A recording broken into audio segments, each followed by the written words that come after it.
Welcome to the podcast Running Toward. This podcast tells stories of ordinary people who couldn't look away once they saw the hidden crisis in foster care and the families impacted. Our guests share heartbreak that led them to take reluctant and unexpected small, faithful steps toward the most vulnerable in their communities. Not because they had a plan, and not because they felt ready, but because they couldn't unsee their pain. You'll hear how people living normal lives discover that getting closer changed them. Their comfort mattered less, their grip on uncertainty faded, and their faith got feet in quiet, everyday ways. Ending the crisis for one or for all isn't a quick fix. It's a long, slow, often messy journey alongside one of the most overlooked and misunderstood groups in our community. Running Toward gives you a front row seat to the hidden crisis in foster care and the families impacted, and to the ordinary people who choose not to look away. All right, welcome back to the Running Toward podcast. Today we continue our series with some awesome single moms who fostered. And today I have Christine with me today, and she gets to share about her journey stepping into this, probably the youngest one we're going to have this month, stepping into fostering to the point where the agency was like, we got to wait and see if you can qualify with how old you are. But excited to hear her story and her journey of saying yes to what most 22-year-olds or not 23-year-olds aren't even thinking about. So welcome. Yes, Christine, thank you. Thanks for joining us today. Yes. First off, let's just easy question. Tell me about your life now. What are you doing? Where do you work? Yes, I am 27 years old now. I work at Breakthrough T&D as a community engagement manager. I have roommates and I attend lots of weddings and bachelorettes and really involved with my church community. And yeah, so that's kind of where I'm at now. Sweet. Yes. And so take me back, like I said in our little intro, 23. Yes. I actually have a daughter that's 22, which is... Oh, I didn't know that. Yeah. But to think of her, in her season of, thinking about that at 23, that just kind of blows my mind. So take me back to 23. What was going on in your life? How did this come about? Yes. So was 23. I was pretty fresh out of grad school, actually. I think I left that out when I originally was talking to you. I was only a few months out of grad school, had my first full-time job. I was about a year and a half in, and I was just having a lot of fun in life. I was hanging out with community all the time, traveling. I'm not from here, so going home a lot, really just living my life, making a lot of just selfish decisions because I was 23 and I could. Right. Yeah. Single, and so not really having to make decisions with anybody else yet, too. So yeah, just having a lot of fun in life is how I would describe it. Yeah. Yes. So how did foster care even enter your world? So slowly, faith, super important to me, really involved in my church community. Church, obviously speaking about the foster care crisis in San Antonio. So that was kind of my first introduction to learning about it. Fast forward a little bit, could not stop thinking about it. It was just on my mind all the time, in my gut all the time. And then just little things just kept building up that were just confirmations from the Lord throughout the process. The first one was I had a group that I was really involved with at my time at Baylor. They came to San Antonio, invited me a prayer night, and I was like, absolutely, I'll show up. The prayer night that I ended up attending was a prayer night for foster care parents to just feel emboldened to step into the system. And so I was like, okay, God, okay, maybe you are trying to do something here. And still didn't super love that reality for me at 23. Fast forward a few weeks later, I invite a smaller, I call it a small D group, discipleship group of girls into praying on it with me. And so that was, I think, my next little step. Right. A few weeks later, another mentor from a completely unrelated season of life, she comes to San Antonio. We're standing in line at Six Flags for a roller coaster, watching her kids. And she just randomly asked me if I would ever think about being a foster mom. She thinks I would really have the heart for it. And so that was just the next little moment, God, please, what are you doing? And so then further going and asking my entire community group to be praying about it with me. Next step was attending an info session, and then still at this point dragging my feet, not necessarily wanting to do it. And then from the info session, they had told me that it's actually okay that you can foster when you're 23. You just have to go through this extra little process. Right. And so then I was in it. Yeah, there's no turning back at that point because God had just confirmed it so many times. that I wasn't going to ignore it at that point. So what were all the people around you saying? Yes. Like your friends, your family, your coworkers? Were Yes. they like, yeah, or were they like, what are you doing? Yes, I feel like I had such a good mix of all of the above. I think I got a lot of the "you're so young," which was, I'm also a prideful 23-year-old, and so there's a little bit of like, I could do it, trying to prove, but also there was just so many things that the Lord had confirmed for me that I knew this wasn't something I'd created on my own. Right. Like me as Christine would not have been like, I'm going to foster at 23, because I wanted to pay off debt. I wanted to travel. I wanted to do all these things. So it's not like I had created this myself. But yes, there were a lot of opinions. I had like some really hard opinions and some really hard pills to swallow from people too. I got a lot of people that tell me just a 2-parent household is the only way that you should raise a child. Those were really hard conversations that I had to have.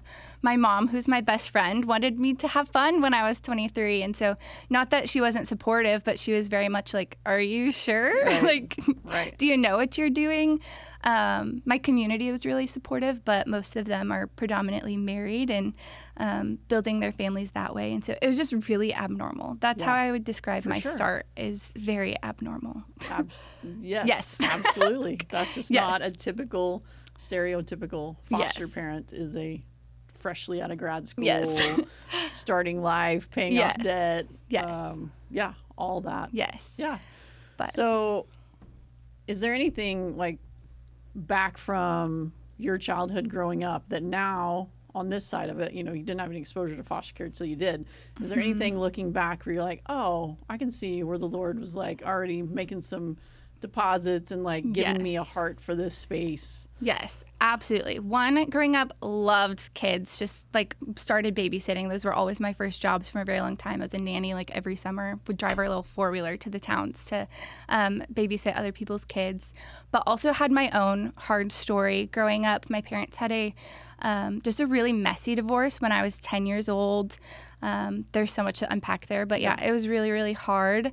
Wasn't able to see my mom for a period of time just because of a life choice that she had made, which full circle now, like she is such a cool redemptive story and she's my best friend. But just decisions that she made back then that really impacted me and my brother at the time. Amidst all of this, as she was getting back on her feet, she also took in my brother's best friend, who had his own really hard story. And so he then became a part of my family. And I think that was one of those moments that looking back now, I'm like, oh gosh, God, like you started writing this story for me so much earlier than I ever could have imagined, because I couldn't imagine my life today without my extra brother, And so just things like that, I think the Lord has sprinkled so many little heart sparkles. But also my community, I'm from super small town Iowa, and so I just have such a beautiful picture of my community raising me too, and my community caring about my well-being and all of the things. And so I think that's where it kind of all began. And taking on foster care as a 23-year-old single, super challenging, lots of hurdles there, but you had already done that. Younger, you were diagnosed with type 1 diabetes and had to learn how to manage. That's not an easy thing to manage in the great of circumstances, but nonetheless in chaotic childhood stuff going on. Yes, and being diagnosed too amidst the chaos of a parent's divorce and doing 1 week here and 1 week here, learned really quickly how to take care of it on my own, which just makes you grow up really, really quickly. And I think that's something going to teenager and then now being an adult, I've always been told that I grew up a lot faster than people around me, and I appear a lot older. And so I think that's part of my story that plays into becoming a foster mom as well, is growing up really young because of my circumstances. Chronologically 23, but maturity-wise. She's 30. Much older. So and that makes more sense, right? Stepping in. So you have these like God moments where he's kind of confirming that. You go to classes, you start fostering. What are you thinking? Like, I just want to foster. I want to start my family this way. I'll be open to adoption. How did you feel about, what was your view of biological family? Kind of what was your lens at that moment when you're getting licensed in your naivety of before foster care? Yes, absolutely. I was never adoption focused or minded. My goal was to always foster, and my goal was always reunification. And that's what ended up happening in my story is reunification. Very open to everything long term, but that's kind of where I was when I was 23. I knew I wasn't in a place maybe to fully adopt. I think I've learned by now that the Lord can do crazy things. So if it had come to that, would have crossed the bridge. But yes, foster specific. Yeah. Yes. So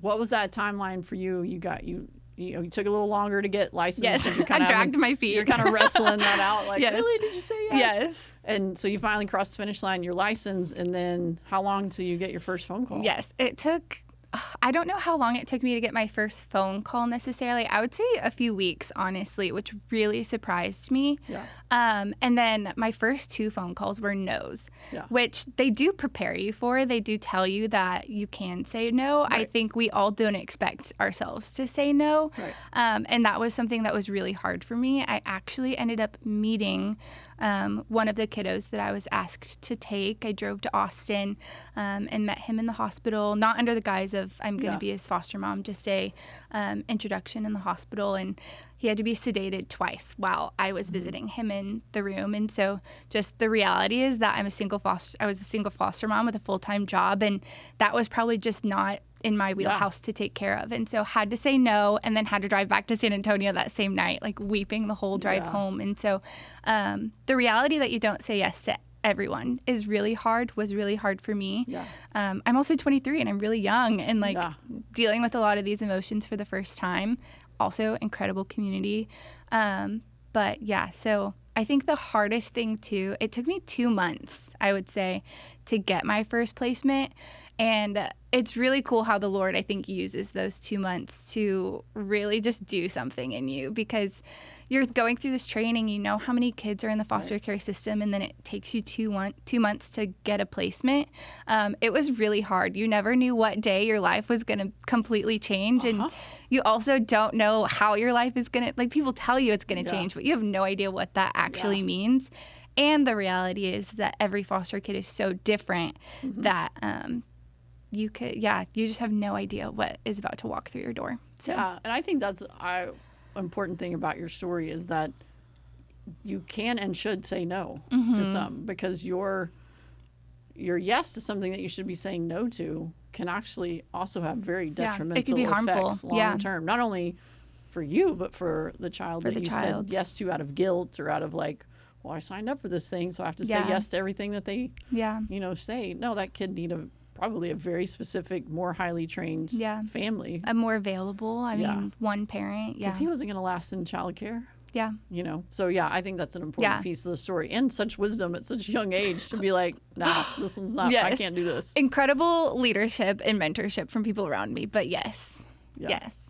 So when you started fostering, you get the placement, 2 months later, you get a call.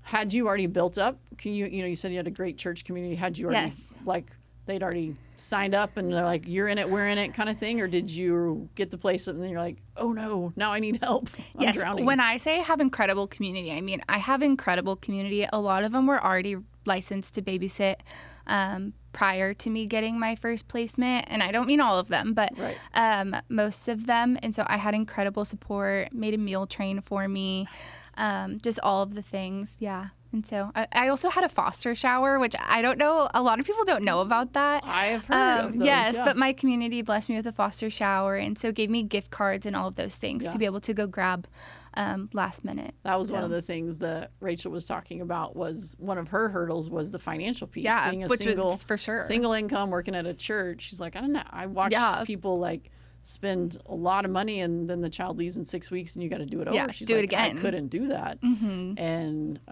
so it's great to that's a great way for people to support those that are fostering. And people wanted to. People were so generous. And the financial pieces, it is very scary, especially doing it single and also a nonprofit girly. And so that's definitely a part of my story too. Yeah, that's great. So families in Iowa, but great community here.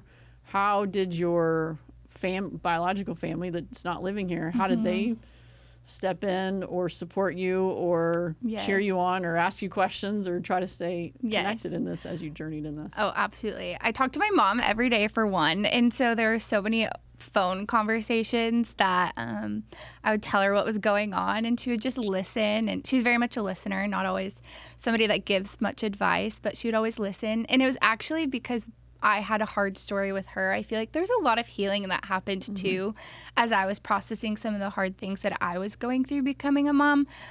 Really cool conversations I got to have with my mom as this was all happening. But she actually did, my mom came and met my little guy too. And so she got to spend a week with him and frequent FaceTimes and all the things as well. So very much a part of the story. That's awesome. Yeah. That's awesome. Yeah. He knew who she was.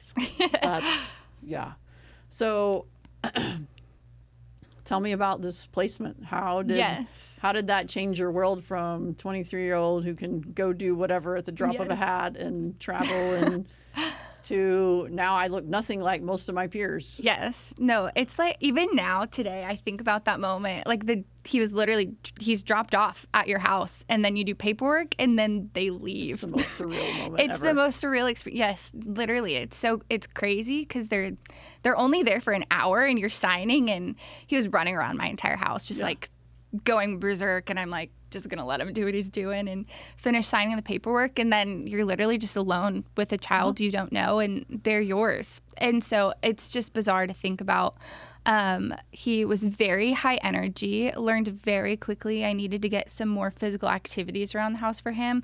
I had a friend buy me and ship me a trampoline like a week in and we spent a lot of time on that trampoline in the backyard. But yeah, it's just, I don't even have words to explain how bizarre it is to just have a kid show up at your house and then they walk out the door and they're yours. And you're a parent. Like, you're a parent. You're responsible just for overnight. all the things. I'm 23 and I have a 3-year-old just within an hour. Yeah. And so I think it was like a 24-hour period from when I got the call and they said, okay, we'll bring him tomorrow. So how did you weren't working in the nonprofit then? I was, yes. Oh, you were already in the nonprofit. So how did they respond? Were they? Yes. They give you some time? Did they? Super flexible. I think I took a week off of work, which they knew I was waiting for a placement. They're like, are you ever going to get one? Because it took 2 months. But super flexible. Took a week off of work to stay home. And then you're figuring out daycare and all of the things as well when you're single. And I know double parents too. But it's just figuring it out at home for that first week. You have a ton of appointments to go to. Yes, so all the appointments. You're scheduling all the things and then you're also learning about new behaviors. And I'm so blessed that my background is in early childhood intervention. So I have a lot of tools in my toolkit to know how to deal with some of the attention seeking and just hyperactive behaviors. But it's still a lot when you're just in your home and it's 24 hours. And so I think that's in class when you're learning about it or when you're going through college, it sounds, you're like, oh, A + B = C. Like, I got this. And then on Tuesday, you're like, I'm doing A and he's doing B, but this is not, this is not working out. And I'm on E. We're on plan. Yeah. Yes. No, absolutely. It's a steep learning curve to go from. Yes. Yeah. What sounded good in theory in class to and most people's advice too is with their own biological children, which removes so many of Yes. Yeah, because you're not parenting somebody that has an attachment to you or that you know intimately, or you're parenting a kiddo with trauma and you just barely met a lot of times, like, I got a very short description of what he had been through. Like, I didn't fully know his entire story, and so I didn't know what some of the triggers were, and I had to learn them eventually. Very much the hard way, and an attentive way for sure. But those first few days, I like looking back, I'm like, there's so many things I could have been more intentional in noticing, but you're in survival mode as well. So yes. So how did you get to have any interactions with biological family with this little guy? Yes, absolutely got to have a lot of interactions with biological family. He was actually from a different county, and so weekly DFPS would transport him for an in-person visit, but he was supposed to have 2 visits a week, and so we had virtual visits. So every single week we had a virtual visit, but he is 3 years old and super hyperactive, and so he's not going to sit in front of a screen. There was just no way I was going to get him to sit in front of a laptop. And we would have like 3 minutes with a snack in in front of the laptop, but then the snack would be gone. And so I got to have a lot of just intentional conversations with his biological mom, which was really, really sweet for me. Really hard at first because I was uncomfortable. Sure. I didn't know that there was a reality where I don't think I was super prepared for the reality that I was going to be talking to her so much. Again, you're 23. Yes. And she was, what, I'm assuming older? Gosh, she was early 30s. Yeah. Yeah, early 30s. And so spent a lot of time with her and became friends. Yeah. Yeah, I learned her story. Yeah. She had just such a different upbringing and support system than I did. I mean, I had a really hard childhood in a lot of ways, but I had an entire community that never would have let me fail or go anywhere. And so she just didn't have that. That wasn't a reality for her. Yeah. So that was, That's one of the things we talk about, and especially been way more intentional in the Alliance this year, is that it is a poverty of relationships. Like if I get hooked on pain pills tomorrow, I have a whole community of people that would be there for my family and support them. But the people at least the kids that I got, they didn't have that. Their parents didn't have that. Absolutely. And sometimes they were those kids, like we're on third generation now. Yeah. And that's the challenging part. And that's the part that you only get to once you start trying to get closer. And, kind of like what Jesus modeled, getting close to the brokenhearted. Yeah, because otherwise you don't get the right to hear that story. You don't get the privilege of hearing that story. Yeah. I think back to, and I'm like, just how different the story would have been if I had just like set her up in front of him jumping on the trampoline and not engaged. Like, just so different. Yeah. How did fostering and your journey with BioMom, did that impact your faith? Did it change the way you saw the way the Lord loves, or the way he, way he is in your life? Did that change? Yes, absolutely. I feel like I could write I feel like every foster parent probably feels like they could write a book. But that season of my life, I fell so intimately in love with the Holy Spirit. 'Cause you just have so much less time. Like, I wasn't maybe reading scripture as often as I had in the past. I was doing less religious things, and I was just... You were checking less boxes. Yes, I was checking so many less boxes, and I was a lot less like pretty version of myself in a lot of ways when I look back on that season. But truly, like, the only person I could depend on was like the Lord and the Holy Spirit to speak to me in a lot of moments, which is really sweet, because I really like the Holy Spirit is what led me into this, and he did not leave me. There's so many moments that I can look back on, and like, I don't know any other answer but, okay, God, like, that was you. So yeah, absolutely. I think that is, God can use a bazillion different situations, but it's that stripping away of all the, like, as Americans, we like to, like, did my Bible study. Yes. I prayed. I go on Wednesdays. I serve on Sundays. Like, check. And when life hits you upside of the head with, you chose it, but other people, it happens to them. That's when you really get to go, was I checking boxes and doing a religion, or is this a relationship? Absolutely. Yeah. And that's when the rubber kind of meets the road. And I had a moment with one of my kids. We were fostering, and my car was parked on the roof of the parking garage, and they had decided to send her back to a situation that looked horrible.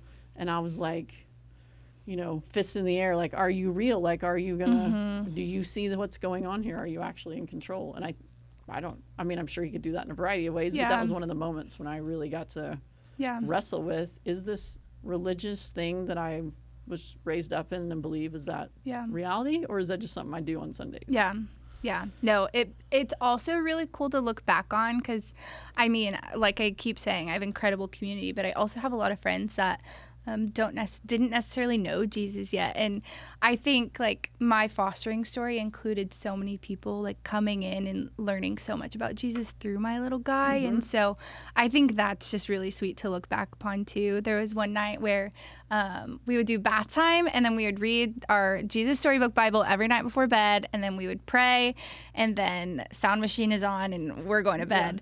But if I had friends over, because they would hang out when he would go to sleep, because I'm still 23 years old. if there was friends over, we started reading the Bible in the living room. And there was one night I had a coworker and she'd never really read the Bible before. And so we're reading the Jesus Storybook Bible. And then he would be like, okay, your turn to pray, your turn to pray. And so he was like, okay, your turn to pray. And she's like, And so she prayed, and then he goes to bed, and she's kind of looking at me after, and she's like, I think that's the first time like I've ever like prayed like that. And so this little, and still she's one of my best friends today, and knows Jesus. And so just really sweet glimpses of that, of like, I think that was a seed that like this 3-year-old planted. Who else could ask? Yes. And so and be like, oh, okay. And here I am. I'm no. like, yes. Yeah. So yeah, really sweet to reflect on things like that. Yeah. And I mean, you are opening, yourself up to a whole different dependence on the Lord, but all of the people around you are watching you do that. And like, because apart from the Lord, I tell people all the time, I'm like, I don't know why anybody would foster if they don't love Jesus. Oh, like, I tell people that all the time. It makes no sense. And like, why? Yeah. It's hard. Yeah. And why would you do that to yourself? Yeah. Apart from, I feel like the Lord is leaving me here. And especially reunification. I know we get there, but reunification is really hard. And it's really beautiful. But I think it would be really hard to see the beauty like without Jesus. Yeah, so. That's what we've talked about on several other ones about that. I learned this phrase later in my foster journey of ambiguous loss, which is that loss, like I've launched kids and, it's the loving and letting them go, and that's the goal. And then there's foster care, loving and letting them go. This launching of kids, we still text, we still visit. Like I know what's going on in their lives. This one, I don't know. Are they okay? Idea. Are they not okay? Did they get moved again? Like you have no idea what's going on. And that's a way harder. I mean, both are hard, but that's way harder. Yeah. When you've loved somebody and you're like, I don't even know where they're at right now. Yeah. Yeah. That's a part of the foster space. Yes. That's still a big struggle. Yeah. So your little guy went home. Yes. So how did that story play out? Yes, it's bizarre, and I think this is also plays into how quick things can change in the foster care system. We thought it was going to be a longer case because we knew that mom was eventually going to get him back. She was doing great, lots of steps, but there's a lot more steps she needed to complete before we ever thought reunification was possible. And then just a random day, I got a call that grandma was going to move in, and then there was going to be a safety plan in place. And so just like really abruptly was told he was leaving.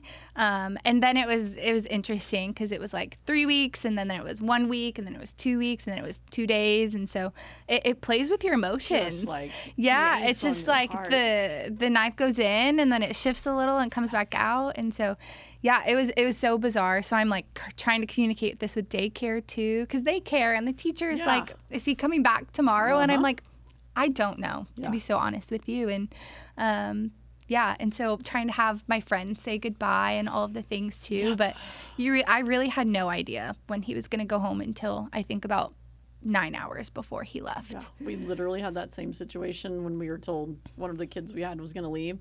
We had like a neighborhood, we had a party because they all loved her, and we had a party and made a cake, and then the next day they're like, oh, she's not actually leaving. Yeah. I was like, wait, what? Like just but it's so real. Yeah. Like, oh, well, I guess I'll have my kid. Like it's the most. There's like one bag packed by the door one night, and I'm like, wait, but I don't want him to see this. Yes. And so I like put that in the closet. But yes, no, it's hard because it's, like you said, it's very ambiguous. It is very ambiguous. So little guy leaves. Yes. Do you still have any contact or? Yes. And this is a great question. This is the question that might get tears in my eyes, but had a great relationship with mom. Really thought that it was going to be she was going to be somebody that I'd be able to keep in contact with. I thought I would see him again, left my number in a cute card, and then never heard from them again, which is really hard. I'm also 24 at this point. And so, that was really, really challenging. I think now I know all the right things to say, but back then, like I said, I think the only thing that really comforted me when I never heard from them was the Lord, and knowing that he wouldn't have asked me to do this if there wasn't a purpose in it. And so that's what I really clung to, in that season. Also had really cool community.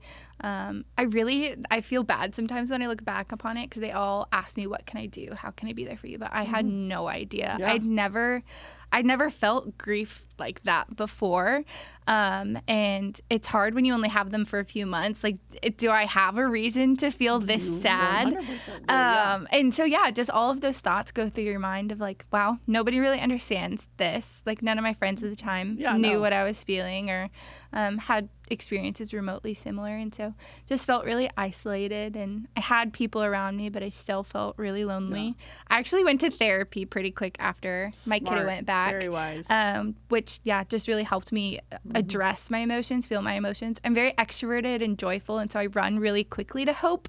And sometimes I forget that it's okay to like sit with emotion, and that's still something I struggle with today. But I think that's a season where the Lord really grew me. My answer today is like hindsight. She had 7 kids, and the expectation to keep up with 7 people that your children who had been in 7 different homes. 7 different homes, yes, and they all called somebody else mommy in that season. And so I have so much empathy and understanding of why I never heard from them. She was drowning. Yes, instantly. she was drowning, and there were 7 other mommies. That's hard. And so today I understand. 24-year-old Christine did not understand, and it was really painful. Really painful. Yeah, absolutely. But looking back, a lot of things get a lot clearer when you go on a little further in life. Yes. So one placement, did you choose to step in again, or did you feel like that was my piece? Like I did it. Now I'm on to the next thing. Where did you and the Lord land on after that? Yes, my intention was to step into again. I was going to take a few months break and then do it all over again. I had started dating somebody at the time, and so that wasn't what ended up happening. And then eventually my license expired, and so that's tough to think back upon now too. And so I think that's part of my story and how the Lord has brought me to where I am and what I'm doing now, which is really cool. But the intention is to someday foster again, which I'm really excited for. But I also think there's a lot of blessing in this season that the Lord is allowing me time to have fun and do these things. Well, and from your journey, now you're leading that ministry, those efforts at your church. Yes.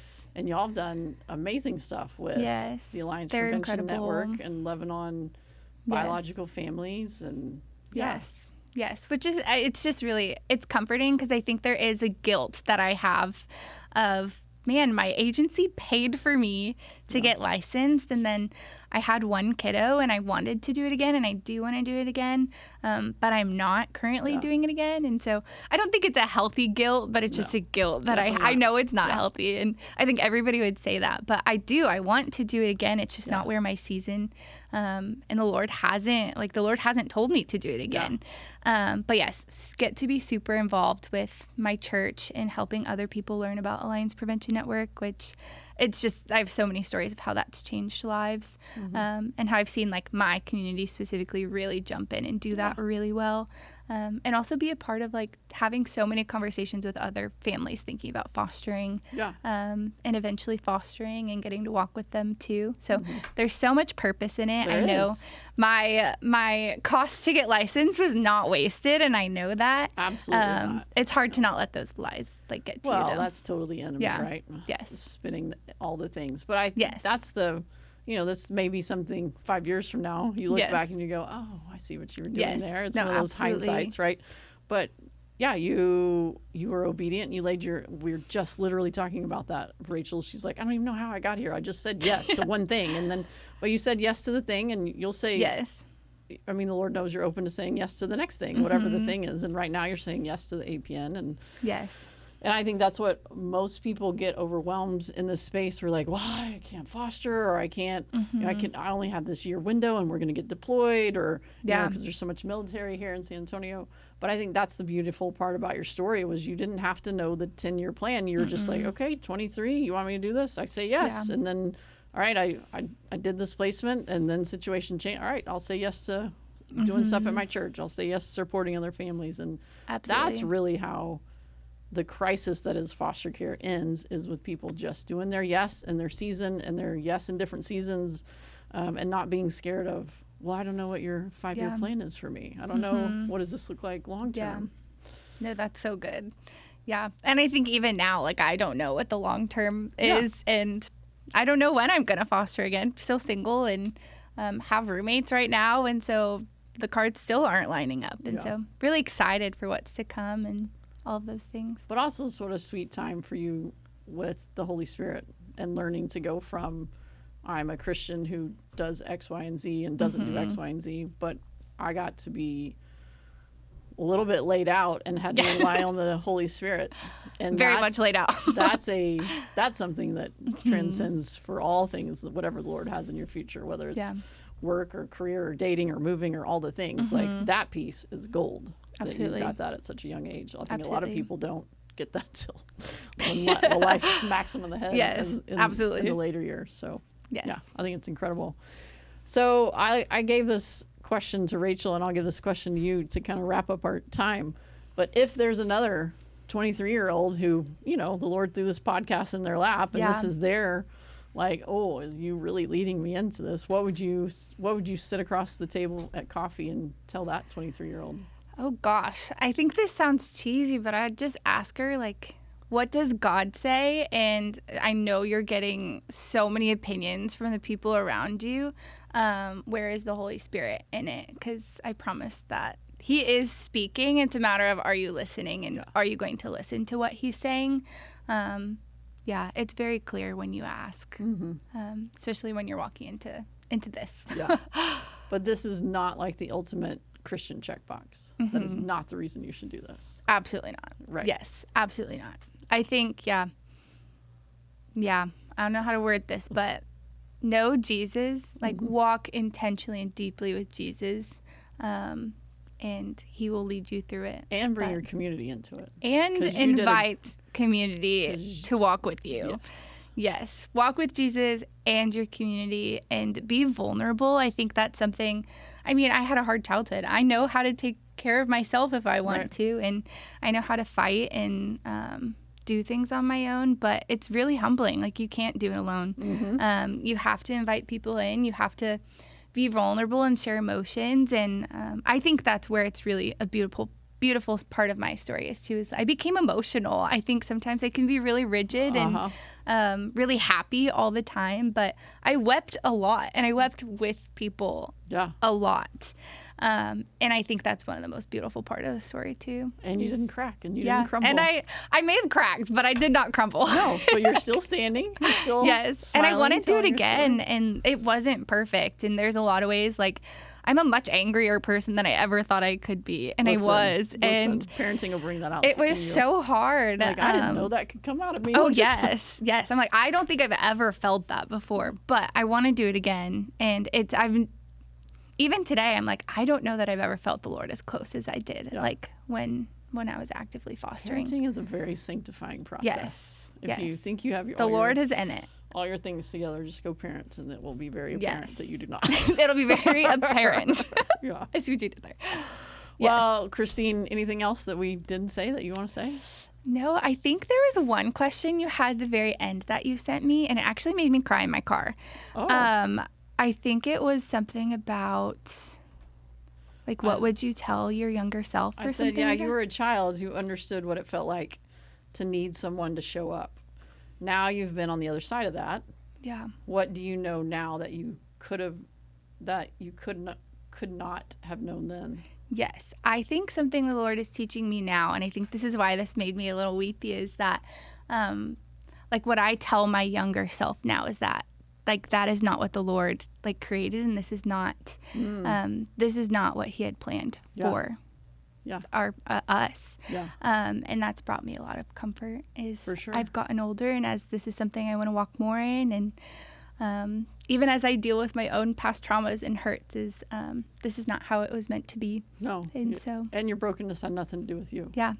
I mean, and that's what I think a lot of kids struggle with, is they take on that as something they did or didn't do, and it had everything to do with all the broken adults in your life, and unfortunately we live in a broken world, and it bleeds out on all the next generations, unfortunately. Absolutely. But the Lord uses it. And I think back and I'm like, I had a really hard story, but who knows where I'd be like if I hadn't gone through those things. And yeah. So ultimately really just thankful my mom's like had a redemptive story from that. Thankful for incredible community and really excited to see what the Lord does next. That's awesome. Yeah. Well, thanks for joining us. Thanks for having me. Well, thank you guys for listening again to another Running Toward podcast. We have one more in our series of single moms in May. So my encouragement to you is if you know a foster family, especially a single mom who's fostering, find a way this month to do something for them. Take them a meal. Tell them you're taking the kids on Saturday night. Throw them a shower, something to that effect. Just love on the single moms that are fostering in your community. We'll see you again next week.